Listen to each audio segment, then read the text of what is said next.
for tuning in to watch this video. If you haven't already, don't forget to subscribe to my channel for new punk rock videos every week and tap the bell to get notified when new videos drop. My name is Erin Micklow and I'm here with the legendary Eric Wilson from Sublime. How are you? Outstanding. Thank you so much for being here. It's honestly such an honor. I've been a fan of the band since my early punk days in high school, and I just really appreciate you taking the time to be here. Yeah, no problem.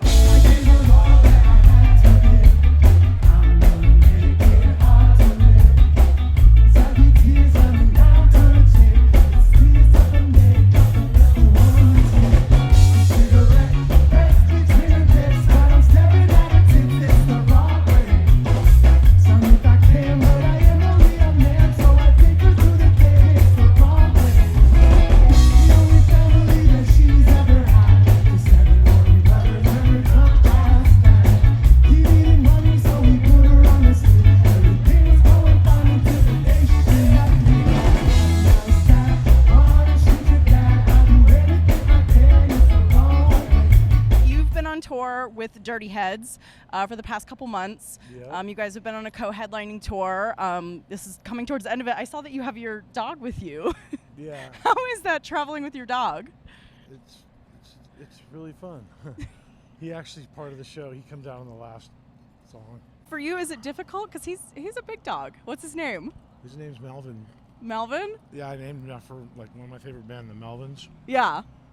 That's awesome. It was either that, call him King Buzzo or the Melvins. I figured Melvin was better. He's really cute. So can we talk about you guys kind of restarting the band? I mean, I know this is probably a topic that you talk about a lot, but you know, there's people out there that have opinions about like, oh, Sublime with Rome, it's not Sublime. Can you talk about kind of how that went down for you when you decided like, hey, we want to continue to play these songs because people want to hear them? Well, yeah, it's not the same band really, but you know, it's called Sublime with Rome, not Sublime. And people want to hear the songs, and people that aren't, you know, that aren't all flustered about it show up, and then we've been doing it now for a while, and we've got a bunch of new songs, and they're definitely cool songs. They don't sound like Brad wrote them because he didn't. Well, yeah, of course. I mean, Rome's an extremely talented musician. I've seen, you know, in a lot of other interviews with him that, you know, when he started with playing with you guys, that was the first tours he ever did. He always aspired to have a career in music, but he didn't really go out on the road until he started working with you. Yeah, and he was like 20 or 21 or something like that. Yeah. So, and then all of a sudden he's playing in front of like a couple thousand people, so it was probably kind of hard on him, but... Yeah, I watched another interview that he talked about. You guys were like one of your first times in New York together. You talked about, you were like, hey, you want to go shopping? And he's like, I don't have any money. And you were like, well, you can get in advance. You're working. I think I remember that. Yeah. Yeah. Yeah, and I mean, he just talks about, did I understand this correctly? I've heard him say in other interviews that he was like living in a car or on a couch or something, and he was just really poor. And he was living in his van and with his girlfriend, and one of my mechanic friends like helped him fix it, but then it broke down again. I don't know, but yeah, but it's true. That's crazy. And so you guys found each other because he was working at the studio that you would record at a lot. Is that correct? Actually, his girlfriend was doing an album there. Yeah? Yeah, at the time. And then you guys met and kind of started jamming, and then how did it come into play, the conversation of like, hey, you know, we should do I was playing drums in this band with the bass player that owns the studio, and he asked me to come over to jam with Rum. Yeah.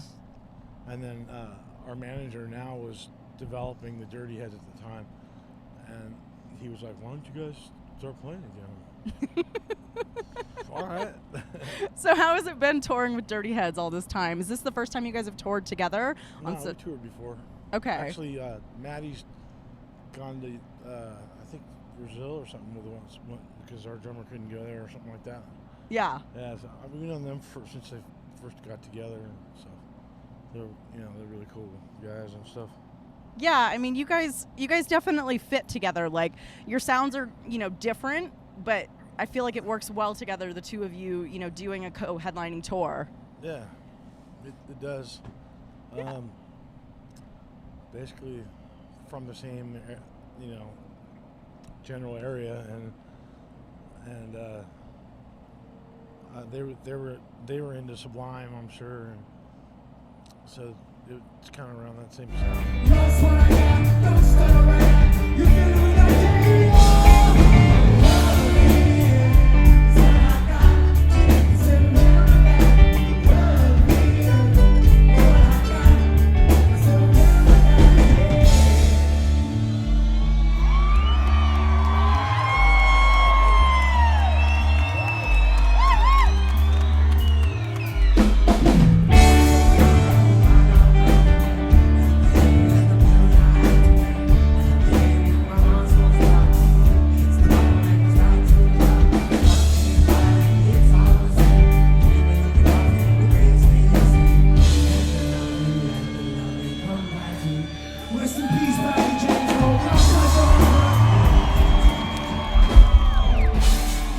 about, when you first started to reboot Sublime with Rome, you guys did go through some legal battles where, the Noel estate did not want you to use the name Sublime, but they, supported that you wanted to do music, but there was like a little bit of friction there with that. Yeah, I don't want to go into that really. You don't want to go into it? Okay. I mean, it shows now. I saw that, Bradley's wife was at the show at Bayfest. That's where I saw you guys most recently. It's really Brad's dad, and then I think we're going through some more with him right now, but whatever. Oh no, I'm so sorry. And then you don't want to talk about it. Not really. Not really. Okay, I won't push it. So let's talk about, obviously you have a really unique style. I love your style. You have all these crazy hats, crazy glasses. I love these beautiful Celine glasses you're wearing. Where does your inspiration for your style come from? I don't know, just like kind of where yours comes from, probably. Like the guitar player of the Damned, Captain Sensible. Yeah. I could see him wearing something like what I'm wearing right now. But I made my own shit, I made my pants and my hat. Did you? Stuff. Yeah. I love that. How long did it take to make your pants? I don't know. Probably a while. Is it hand patchwork? Well, I first I glued it on and then sewed it. But I suck at sewing, so my wife sewed it afterwards. I did this on this tour. That's awesome. Yeah, I mean, you know what? Patch pants are hard to make. I've done that with sewing, making the patch punk pants. And it's like, well, you just put them over an existing pair of pants. Yeah, but if you do it wrong, you can't get them on anymore because it makes them smaller. I can't fucking get in this pocket. I can't get in this pocket right there. That kind of sucks. I should have thought of that. You just had to rip it back open. Well, so can we talk about your new band, Spray Allen? You guys... Yeah, Spray Allen's awesome. Yeah, you guys you've dropped 2 new singles already this year. Can you talk about how that band formed and kind of what it's about? Yeah, what's up, Dennis? Sorry. You're good. Spray Allen was formed from Wade, the drummer of Unwritten Law. Mm-hmm. And he met these 2 guys from New York, and then he said, "Yeah, I want to play drums, but I want to get Eric to play bass." And they came over to my house, and so I was thinking, "So this is a perfect opportunity for my son. My son plays drums and bass and guitar." I'm like, "Hey man, you got to get a job." So start playing with these guys, and then we went out to the desert and we jammed and shit, and then I was talking to them. I was like, "Yeah, what do you think?" My son was like, "Well, really, we came out here. We wanted you to play bass." And I'm like, "Really? Well, I'm kind of busy, But then we started playing, and the chemistry's so good that it's a lot like when I was writing with Brad. It's just effortless, and the songs are super super good. Have you heard any of them? Yeah, I was watching some of the. I listened to the 2 singles, and I was watching the music video for "Stay Clean" today, which is trippy. Cool. What was the inspiration for that? "Stay Clean" for Mom.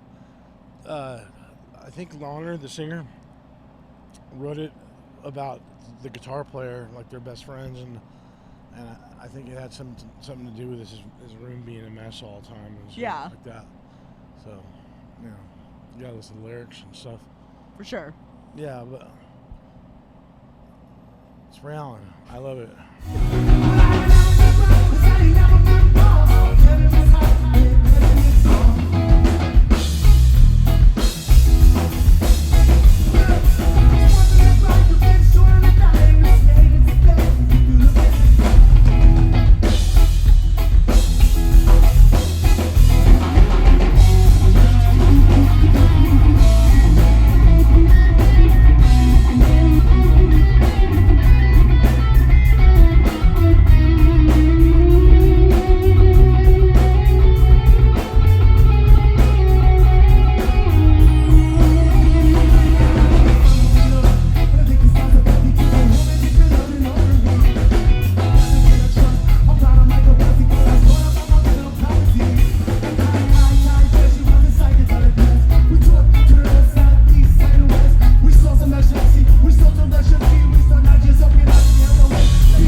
To release a full length or an EP with the release of these couple I got singles? 26 songs I'll send you, and they're just not released yet. And the reason for that is because we haven't been able to really play anywhere during the pandemic, you know. Yeah. So when I get home from this tour, we're gonna do a tour up to Sacramento and back, and we're gonna release the album then.